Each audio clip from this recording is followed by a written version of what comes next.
To ridicule the belief is not to ridicule the person, though, which is different. You can be anti-religion without being anti-religionist and actually show some understanding and openness and compassion to the actual person who has these crazy ideas, with the idea of complimenting them and saying, you're better than that.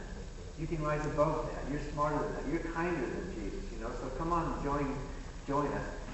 They may not take it as a compliment, but our approach can be a positive approach. Thank you. Earlier in the argument, you mentioned the ontological argument along the lines it was silly, we don't need to bother checking it out. I just thought that didn't seem to jive with what the rest of your talk about going out and thinking our own thoughts and reading education and seeing what others think. Am I being clear? No, I guess you're asking. You said we didn't need to bother to look at the ontological argument because it was so silly, but it seems like that contradicts what you were saying about how we should be educated, we should learn, we should see what others think. Oh, but I said tonight we didn't need to bother with it. I actually do debates where we do discuss it. I'm sorry. Yeah, and I talked to Swinburne about it and others, and I debated a Muslim scholar where this whole thing was ontological. And so if they bring it up, and we're going to rebut that, we better know something about it as well. So there are different flavors of ontological arguments. They're very rare. Hardly anyone brings them up anymore. It's like maybe one debate out of 20 or out of 30 where someone will bring up something like that. But it's one of those arguments. Yeah.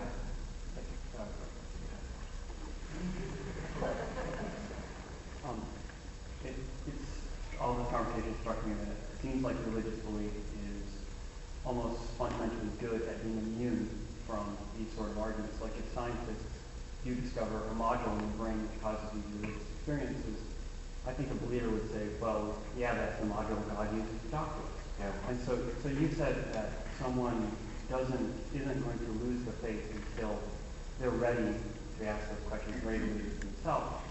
But at the same time, you said that if you had encountered skeptics earlier in your life, that they could have said some things that might have made an impact on you and perhaps accelerated the process. Yes. And I was wondering what could a skeptic have said to you that would have had some sort of impact? Because it seems like arguments just kind of bounce off.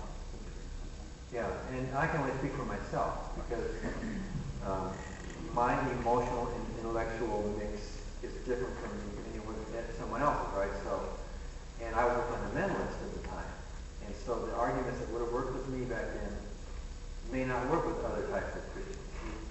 But the two biggies are the Bible and morality. Those are the two biggies to a fundamentalist, because the fundamentalist's whole foundation is the Bible, the Word of God. It's the revealed Word of God and it's the truth, and they quote the Bible all the time. Well, if you can show that there's problems with the Bible, contradictions, scientific problems, exaggerations, anachronisms, and some numerical mistakes, or whatever, if you can show that there are some questions to be raised about the Bible, it puts them on the defensive. Because now this supposed foundation of all truth, there are people saying that its reliability is in question. So how strong is their argument if the very foundation of their argument can be shown to have some problems? So if you care to argue with the fundamentalists, and I'm not suggesting you do, it's probably better if you do, learn something about the Bible in context. Read some, because they always say that we're taking things out of context, but when you ask them for the context, they don't know where it is. They just say that because they're sure that we must be taking it out of context. So learn a few Bible contradictions, learn a few stories, read a few books on, recently Bart Ehrman's books are really good on that. There's also Finkelstein and Silverman on the Old Testament, the Bible on Earth. But there's a bunch of books where if you just have a small amount of information about the Bible, you come back to them, and you can show them that you have done exactly what they're asking you to do, which is to read their Bible. You've read their Bible, and now here you have an informed reaction to doing what they ask you to do. Well, then they're on the defense. So that would have impressed me. I wouldn't have converted to atheism, by you quoting Bible contradictions to me. But it would have at least hit me like, oh, he's taking me seriously. Oh, he does understand that this what I'm based on is this word, right? So that's one approach that would have made some kind of an impact on me. It may have even accelerated my deconversion. And the other one's morality. Fundamentalists preach that without the God of the Bible, we can't be good moral people. And if you could just point to all these thousands of good moral people who are not believers. Elizabeth Cady Stanton, who worked for half a century for women's rights, who didn't believe in a God. Margaret Sanger.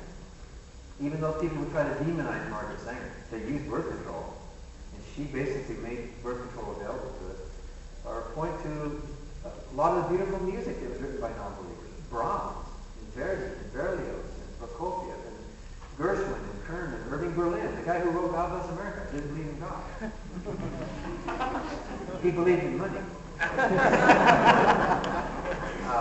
He wrote that for a character in a musical. Those weren't his views, right? But Kate Smith took that song and sang it, and look what happened. And now the religious right is taking a song written by an agnostic humanist. He also wrote White Christmas as a secular Jewish novelist. But, Richard Rogers, oh, a dear, a female dear. And Yip Harburg, Somewhere Over the Rainbow. Think of Stephen Foster's songs. Think of Scott Joplin. Think of all the beauty and art and all the stuff in literature and science that's been given to the world by people who do not have a belief in God. It would put the lie to my claim that real human value comes only from believing in Jesus and God. When you can point to people, hundreds and thousands of people that have enriched the world in so many ways who don't believe in God. So those two arguments, they're good starters is what they are. They're good because they're taking them seriously, and you can't be accused of sticking your head in the sand. You're taking them seriously and you're engaging them in issues that are really crucial. The reliability of the Bible and morality. Are we out of time, Ben? Yeah, I want to thank you for an excellent lecture. Thank you.